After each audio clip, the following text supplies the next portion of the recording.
Marcus Johnson sat at his desk in the modern tech office, his fingers moving swiftly across the keyboard as he worked on the new software update. At 25, he was the youngest senior developer at Cloud Tech Solutions, and his colleagues often praised his dedication. The afternoon sun streamed through the large windows, casting a warm glow on his focused face. His phone buzzed. It was a text from his father, Detective James Johnson. "Stay safe, son.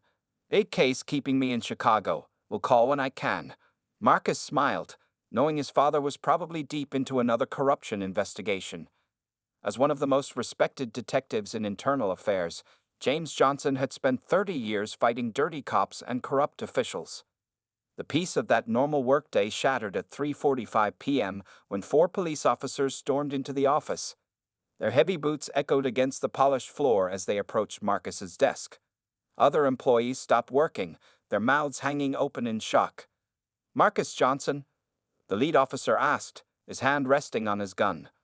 Marcus stood slowly, confusion written across his face. "Yes, that's me." "You're under arrest for the armed robbery of First National Bank. Put your hands where we can see them." The accusations made no sense. Marcus had been at work all day, surrounded by witnesses. "There must be some mistake," he said calmly, raising his hands. "I've been here since 8 a.m. His manager, Sarah Chen, stepped forward. "This is ridiculous. Marcus has been at his desk all day. I can verify that." The officers ignored her. They roughly handcuffed Marcus, the cold metal biting into his wrists. As they led him through the office, his coworkers watched in stunned silence. Some recorded the scene on their phones, while others shook their heads in disbelief. At the police station, Marcus sat in the harsh fluorescent light of the interrogation room. His mind raced as he tried to make sense of the situation. The detective questioning him, a man named Reynolds, seemed uninterested in his alibi or the witnesses who could confirm his whereabouts. "We have security footage of someone matching your description," Reynolds said, sliding a blurry photo across the table. The image showed a tall black man in a hoodie, his face mostly hidden. The only clear feature was a small scar on his right hand. Marcus held up his own hands. "I don't have any scars. This isn't me." Reynolds collected the photo with a smirk. "Tell it to the judge." In his holding cell that night, Marcus tried repeatedly to reach his father. Each call went straight to voicemail. He knew Detective Johnson was working deep undercover, investigating police corruption in Chicago. The irony wasn't lost on him. While his father fought to clean up the system, that same system was now threatening to destroy his son's life. The local news had already begun their character assassination. Channel 5's evening broadcast showed Marcus's employee photo next to the bank's surveillance footage. The reporter's voice was filled with subtle accusations. Marcus Johnson, a software engineer with access to sophisticated computer systems, is the prime suspect in yesterday's daring bank robbery.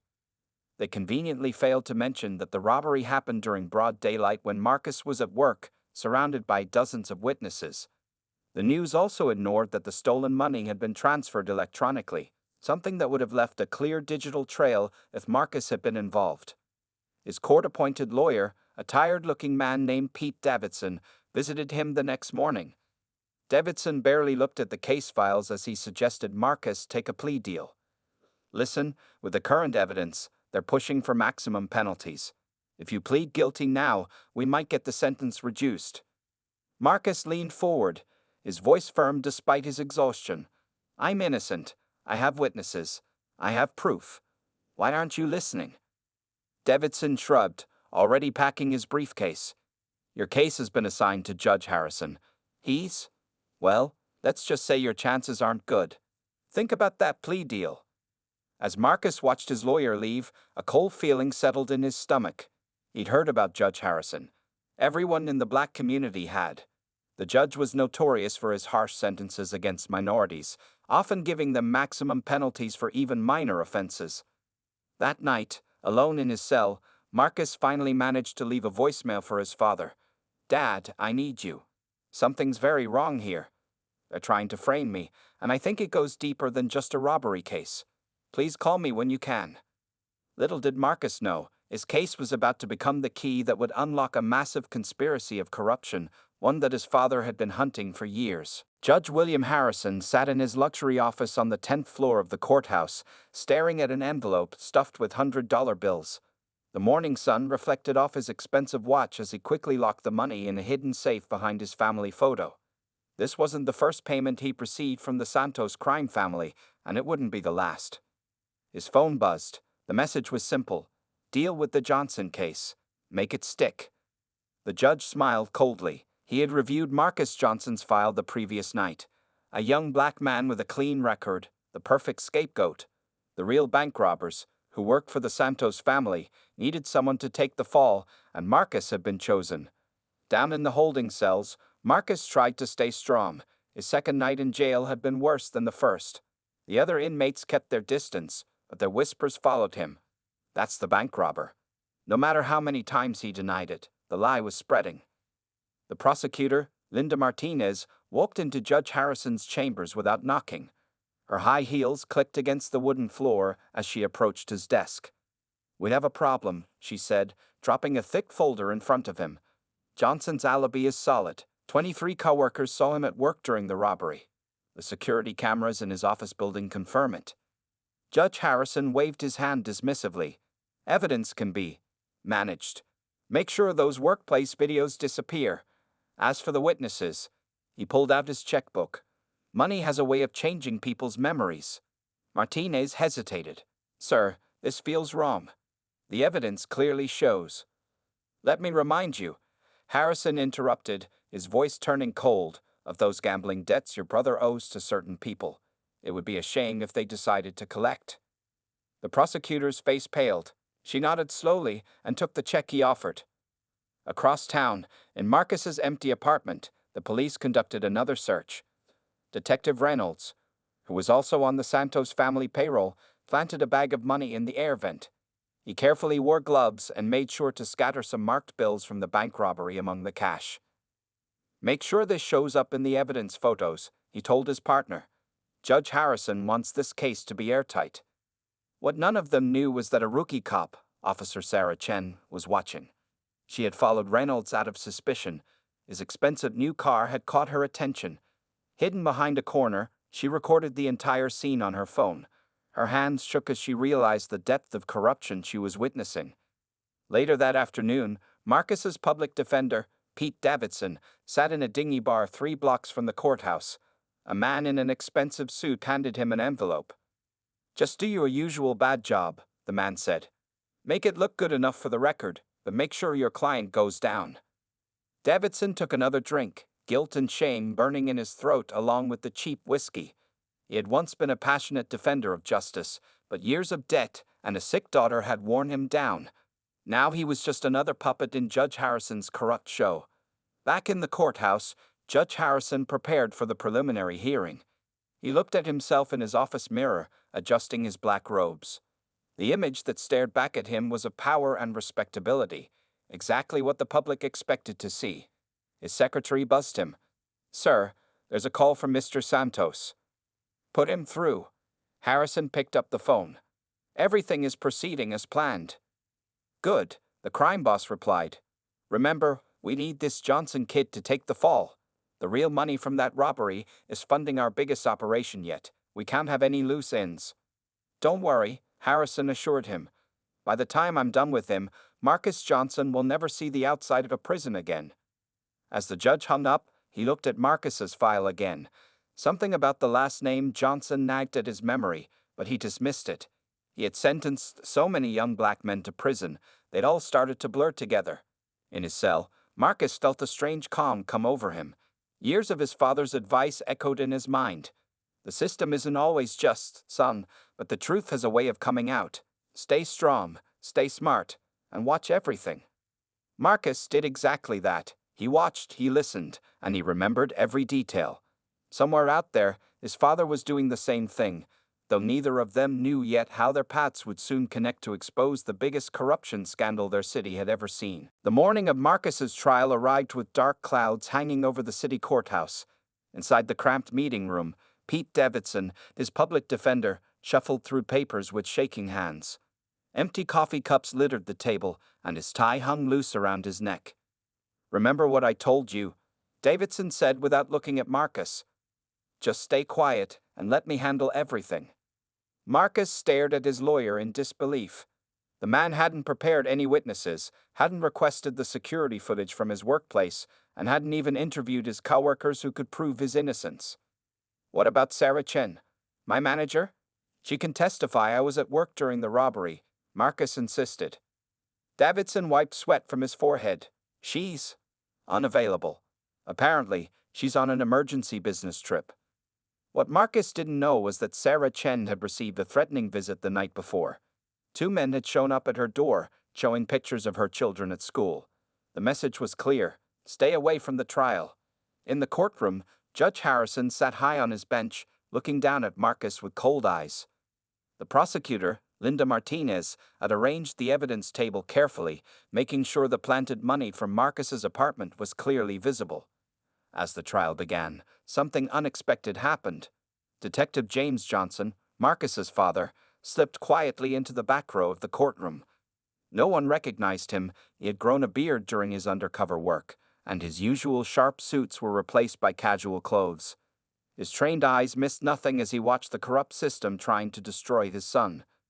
The prosecution's case moved forward like a well-rehearsed play. The security footage showing Marcus at work had mysteriously disappeared from the evidence locker. When mentioned, Officer Reynolds testified that the files had been accidentally corrupted. "Your Honor," Davidson said weakly, "I object to." Judge Harrison cut him off. "Overruled. Continue, Ms. Martinez." Detective Johnson's fists clenched as he watched his son's rights being trampled. He had seen corruption before, but never this blatant. His phone silently recorded everything while his small notebook filled with details, names, times, inconsistencies. During lunch break, Marcus sat alone in a holding cell. Through the small window, he could see pigeons flying freely in the cloudy sky. His father's words from years ago came back to him. "Sometimes, son, you have to lose a battle to win the war. Keep your eyes open and your mouth shut." Back in the courtroom, the prosecution brought forward their star witness, a bank teller who claimed she could identify Marcus as the robber. Detective Johnson leaned forward slightly. "You recognized her. She was the sister of a known Santos family associate." "I'm absolutely certain it was him," she testified, pointing at Marcus. "I'll never forget those eyes." Davidson's cross-examination was a joke. He asked 3 basic questions, stumbled over his words, and sat down looking defeated. What the court didn't see was the new car keys in his pocket, a gift from Judge Harrison's friends. In the gallery, Officer Sarah Chen, the rookie cop who had witnessed the planted evidence, sat nervously. She wanted to speak up, but fear kept her silent. She had hidden copies of her video evidence in 3 different places, but wasn't sure what to do with them. As the day went on, Marcus noticed something strange. Every time evidence that could help him was mentioned, Judge Harrison would find a reason to declare it inadmissible. The pattern was too perfect to be coincidental. Detective Johnson saw it too. In his decades of investigating corrupt officials, he had never seen such a coordinated effort to convict an innocent man. His pen moved quickly across his notebook. Harrison, multiple sustained objections against defense, overruled all prosecution objections. Clear bias, possible connection to Santos' case. Near the end of the day, Davidson made one last weak attempt to introduce Marcus's alibi witnesses. Judge Harrison's response was immediate. "Counsel, you failed to properly submit your witness list within the required time frame. Motion denied." Marcus watched as his chance at justice slipped away, but in the back of the courtroom, his father was already planning. Detective Johnson had seen enough. As he quietly left the courtroom, he pulled out his secure phone and sent a coded message to his most trusted contacts in the FBI. The message was simple: "Package is hot. Evidence of judicial corruption. Need immediate assistance. My son's life depends on it." The courtroom was packed on sentencing day. Every wooden bench was filled with spectators, reporters, and curious lawyers. The air felt heavy with tension as Marcus Johnson stood before Judge Harrison, his hands cuffed and his head held high. Detective James Johnson remained in his spot at the back of the courtroom, his heart heavy as he watched his son face this cruel injustice. His notebook was already full of evidence of corruption, but he couldn't move yet, not without putting Marcus in even more danger. Judge Harrison adjusted his black robes and looked down at Marcus with cold eyes. Before I pass sentence, does the defendant wish to make a statement? Marcus looked straight at the judge, his voice clear and strong. Yes, Your Honor. I am innocent. I was at work during the robbery, and there are 23 people who can prove it. I've never committed a crime in my life. I'm a software engineer who... That's enough. Judge Harrison interrupted. This court has heard the evidence. The jury has found you guilty. Your continued denial only shows your lack of remorse. In the gallery, Officer Sarah Chen clutched her purse containing the video evidence of the planted money. She wanted to stand up, to shout the truth, but the memory of those men outside her children's school kept her silent. The prosecutor, Linda Martinez, stood with a satisfied smile. Your Honor, given the serious nature of this crime and the defendant's lack of remorse, the state recommends the maximum sentence. Marcus's public defender, Pete Davidson, didn't even stand up to argue for a lighter sentence. He just sat there, staring at his empty notepad, the keys to his new car feeling heavy in his pocket. Judge Harrison cleared his throat. Marcus Johnson, you have been found guilty of armed robbery, a serious crime that threatens the very fabric of our society. While you maintain your innocence, the evidence speaks for itself. Detective Johnson's hand tightened around his pen as he watched the judge prepare to destroy his son's life. He noticed something that others missed, the slight smile on Harrison's face, the look of a man who knew he was untouchable. Furthermore, Harrison continued, your refusal to admit guilt shows a disturbing pattern of dishonesty.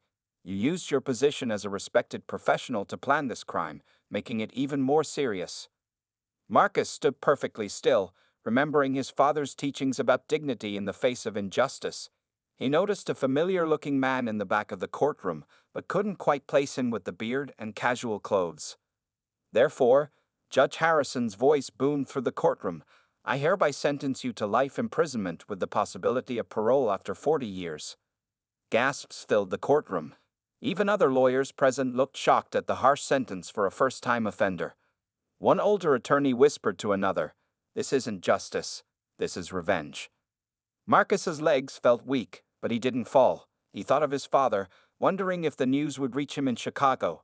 He didn't know that Detective Johnson was right there, recording every word, his investigators' mind already connecting this case to others where Harrison had handed down unusually harsh sentences to minority defendants. As the guards prepared to lead Marcus away, Judge Harrison added one final blow. Additionally, I am recommending placement in maximum security at State Penitentiary, given the sophisticated nature of the crime. Detective Johnson had seen enough. He slipped out of the courtroom before anyone could notice him, his mind already forming a plan. In his decades of investigating corruption, he had never seen such a blatant abuse of power. This wasn't just about his son anymore. It was about exposing a cancer in the justice system. Marcus took one last look at the courtroom as they led him away. He saw the satisfied smirks on the faces of Detective Reynolds and the prosecutor. He saw his useless lawyer avoiding his eyes. He saw Judge Harrison already gathering his papers, as if destroying the young man's life was just another day's work. What none of them saw was Detective Johnson in his car outside the courthouse, making a series of urgent phone calls to trusted contacts in the FBI and state police. This is Johnson, he said into a secure line. Remember that corruption case I've been building? It just got personal. My son was just sentenced to life by a judge who's dirty as they come. I need everything you got on William Harrison, and I need it now. The war for justice was about to begin, and Judge Harrison had no idea that he had just sentenced the son of the one man capable of bringing down his entire corrupt empire. Detective James Johnson sat in his small apartment, surrounded by papers, photographs, and sticky notes covering every wall. 3 days had passed since his son's sentencing, and he hadn't slept more than 2 hours each night. Empty coffee cups littered his desk while his laptop showed financial records of Judge Harrison's recent purchases. Got you, he whispered, circling a series of unusual deposits in the judge's private bank account. Every deposit came 2 days after he had given light sentences to known members of the Santos crime family. His phone rang. It was FBI agent Maria Torres, one of his most trusted contacts from past investigations. James, you need to see this, she said. Harrison bought a beach house in Miami last month. $3 million, cash payment.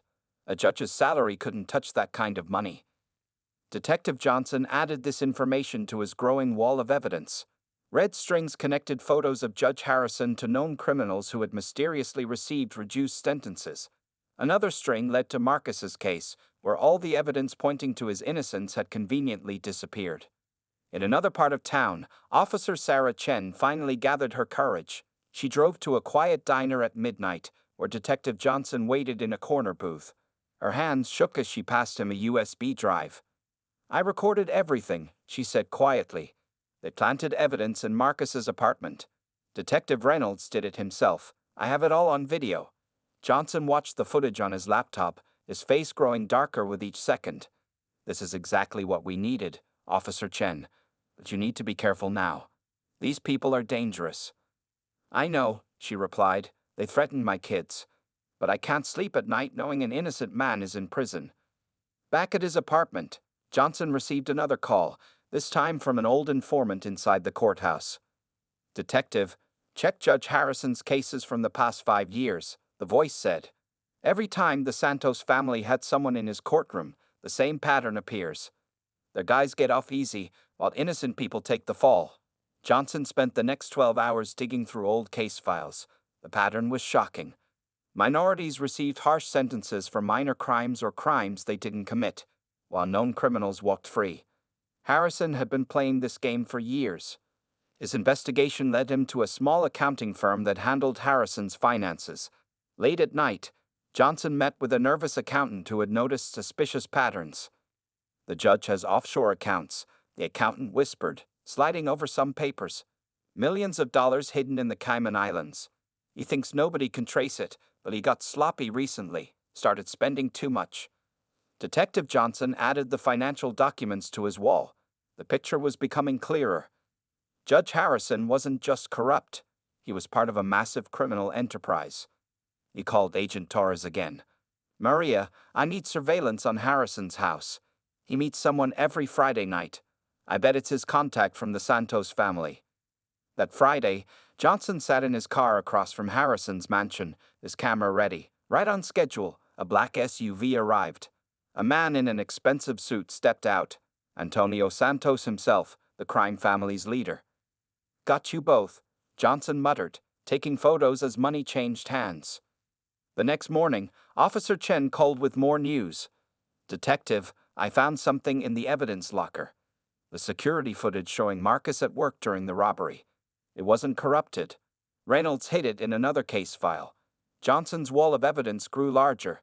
He added photos of Reynolds, the corrupt prosecutor, and the paid-off public defender. Each person connected to others, forming a web of corruption with Judge Harrison at the center. Late that night, as Johnson reviewed everything he had gathered, his phone buzzed with a text from Marcus. "Dad, if you get this, I'm holding on. Something bigger is happening here. I can feel it." Johnson touched his son's message on the screen. "Hold on just a little longer, son," he whispered. "The truth is coming out."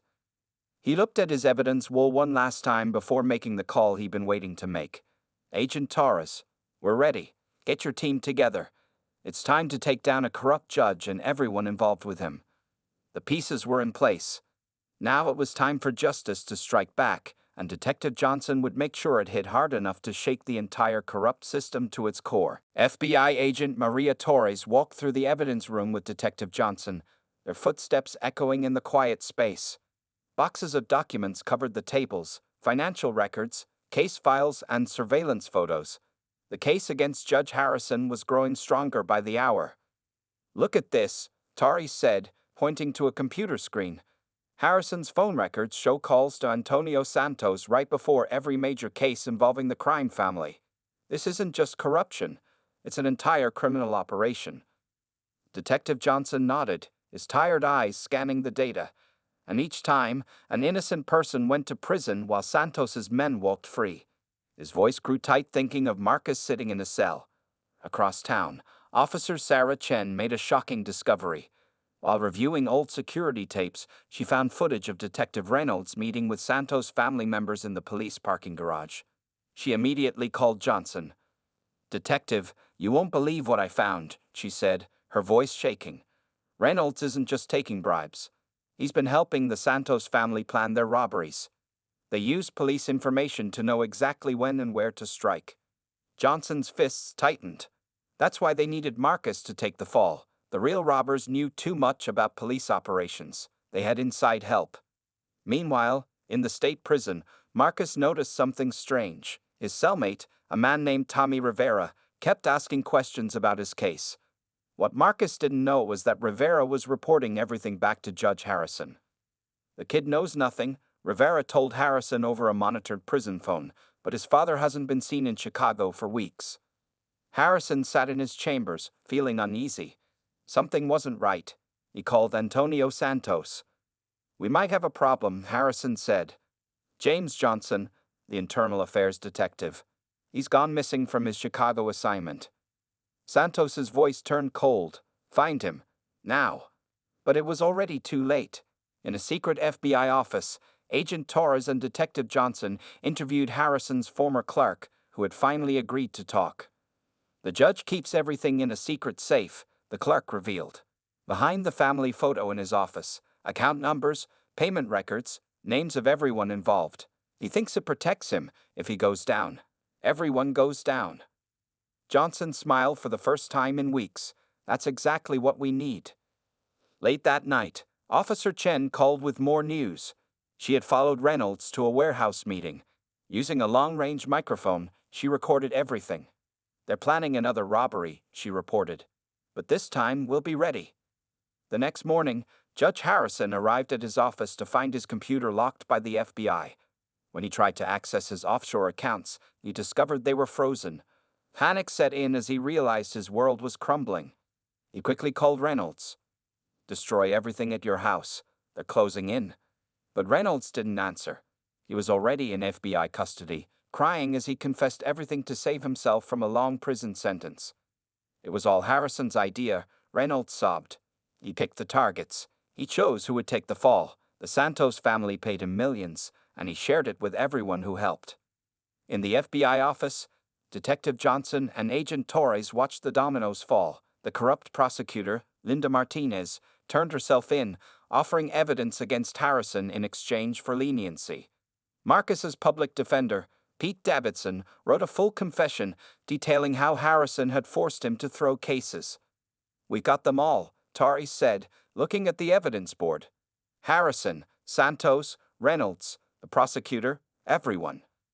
Johnson stared at his son's photo on the board. "Now he can prove Marcus is innocent. All those people he sent to prison, they'll all get new trials." The final piece fell into place when Officer Chen brought in the original security footage showing Marcus at work during the robbery. She had found it hidden in Reynolds' desk, still sealed in its evidence bag. "Your son is coming home," Torres told Johnson, squeezing his shoulder. Detective Johnson looked at his watch. In 6 hours, Judge Harrison would arrive for what he thought was a normal day in court. Instead, he would find FBI agents, state police, and news cameras waiting. "Justice is coming," Johnson said quietly, touching Marcus's photo. "And it's wearing handcuffs." The morning sun had barely risen when FBI agents surrounded the courthouse. Detective Johnson adjusted his bulletproof vest while Agent Torres briefed her team. Today, after weeks of careful planning, they would finally take down Judge Harrison and his corrupt network. "Remember," Torres told her agents, "Harrison is expecting a normal day in court. He has no idea we're coming." Inside his mansion, Judge Harrison was getting ready for work, straightening his black robes in front of a mirror. His phone buzzed with a message from Antonio Santos. "Something's wrong. My contacts in the police aren't answering." Harrison felt a chill run down his spine. He rushed to his home office and started deleting files from his computer, not knowing the FBI had already copied everything the night before. At exactly 8:30 a.m., Harrison's car pulled into his private parking spot at the courthouse. As he stepped out, he noticed something unusual. The normal security guards were missing. Instead, FBI agents stood at every entrance. "Good morning, Judge Harrison." Detective Johnson stepped out from behind a pillar, now clean-shaven and wearing his official police badge. "Remember me? I was in your courtroom a few weeks ago, the day you sentenced my son to life in prison." The color drained from Harrison's face. "Johnson, Internal Affairs Johnson, Marcus is your..." Yes, Johnson cut him off. And today, you're going to learn what real justice looks like. Harrison turned to run but found Agent Torres and her team blocking his path. Officer Chen stood with them, holding the video evidence of Reynolds planting fake evidence. William Harrison, Torres announced formally, you're under arrest for corruption, racketeering, conspiracy, and abuse of judicial power. Inside the courthouse, news cameras rolled as FBI agents led away the corrupt prosecutor, Linda Martinez, in handcuffs. Pete Davidson, the public defender, was already in custody, having turned state's evidence against Harrison. Detective Reynolds tried to escape through the parking garage but found himself surrounded by SWAT teams. Don't do anything stupid, Reynolds, a SWAT commander warned. We know everything. As agents led Harrison through the courthouse in handcuffs, other judges and lawyers watched in shock.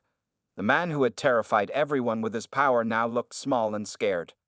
Your Honor, Johnson said with cold satisfaction, you have the right to remain silent. Though I hope you don't take it. We have so many questions about your relationship with the Santos crime family. Harrison's face turned angry. You have nothing. I'm a respected judge. Who will believe you? Agent Torres opened a laptop, showing him the video of his meetings with Santos. We have everything. Your offshore accounts. Your hidden safe. The fake evidence you used to convict innocent people. Reynolds told us everything. In another part of the city, SWAT teams raided the Santos family headquarters. Antonio Santos was arrested while trying to flee in his private jet. On his phone, they found messages proving his connections to Harrison. Back at the courthouse, Johnson watched as agents searched Harrison's chambers. Behind the family photo, just as the clerk had said, they found the safe containing years of evidence, payment records, names of corrupt officials, and details of every fixed case. Sir, a young agent called to Johnson. We found something else. He handed over a list of every person Harrison had wrongly convicted. Marcus's name was just the latest on a very long list. Harrison sat in an interrogation room, his judicial robes replaced by an orange jumpsuit. I want a deal, he demanded. Like the deal you gave my son. Johnson leaned close to Harrison's face. Here's your deal. Cooperate and tell us everything, or spend the rest of your life in the same prison where you sent all those innocent people. Agent Torres entered with more files. Judge, we found your emails planning Marcus Johnson's frame-up. You knew he was innocent. You knew he was at work during the robbery. You did it anyway. Harrison's arrogance finally broke. Fine, he whispered. I'll tell you everything. About Santos, about the other judges involved, about all of it. Detective Johnson stepped out of the room, finally allowing himself to smile. He called the prison where Marcus was held. Son, his voice cracked with emotion, we got him. You're coming home. Outside the courthouse, reporters crowded around as Harrison was led to an FBI vehicle. The morning sun reflected off his handcuffs, a sight that symbolized the beginning of justice not just for Marcus, but for every innocent person this corrupt judge had wronged. The courtroom was packed, even more crowded than the day of Marcus's sentencing. This time, Judge Sarah Martinez, known for her fairness and integrity, sat at the bench. Marcus Johnson, now free after 3 months in prison, sat beside his father, Detective James Johnson. All rise, the bailiff called out. Case number 2024 CR 789, the State versus William Harrison. Harrison shuffled into the courtroom in an orange jumpsuit, chains around his ankles. Gone were his expensive robes and arrogant smile. His eyes darted nervously around the room, avoiding the stares of those he had wronged. William Harrison, Judge Martinez spoke clearly. You have pleaded guilty to corruption, abuse of judicial power, conspiracy, and involvement in organized crime. Before I pass sentence, would you like to address the court? Harrison stood slowly. Your Honor, I. His voice trembled. I betrayed my oath as a judge. I sent innocent people to prison. I helped criminals walk free. All for money. He turned to face Marcus. I'm sorry. Marcus's face remained calm, but his father's hand tightened on his shoulder. They both knew Harrison was only sorry he got caught. Judge Martinez leaned forward. Mr. Harrison, you didn't just break the law. You broke the trust of every citizen who believed in justice. You destroyed lives for profit. She paused. I sentence you to 40 years in federal prison with no possibility of parole. As officers led Harrison away, Detective Johnson whispered to his son, "That's the same sentence he gave you. Funny how justice works." Outside the courthouse, reporters surrounded Marcus and his father. "Mr. Johnson," one asked, "how does it feel to be free?" Marcus smiled. "It feels like a new beginning. But this isn't just about me. There are others who were wrongly convicted by Harrison. They deserve justice too." In the following weeks, Marcus and his father worked tirelessly. They started the Johnson Justice Foundation, an organization dedicated to helping wrongly convicted people. Officer Sarah Chen joined them, using her police experience to investigate other cases of corruption. The Santos crime family's empire crumbled. Antonio Santos received life in prison. Detective Reynolds, the corrupt prosecutor Linda Martinez, and public defender Pete Davidson all faced long sentences for their roles in the conspiracy. One sunny morning, Marcus stood before a group of law students at the City University. "My story had a happy ending because my father was a detective who could fight back. But what about those who don't have someone to fight for them? That's why we're here. That's why we need honest lawyers, judges, and police officers." His words inspired many. Applications to the police academy increased, with candidates saying they wanted to be like Detective Johnson. Law students volunteered at the Johnson Justice Foundation, helping review old cases for signs of corruption. Back in their office, Detective Johnson watched his son working late one night, reviewing case files of other people Harrison had wrongly convicted.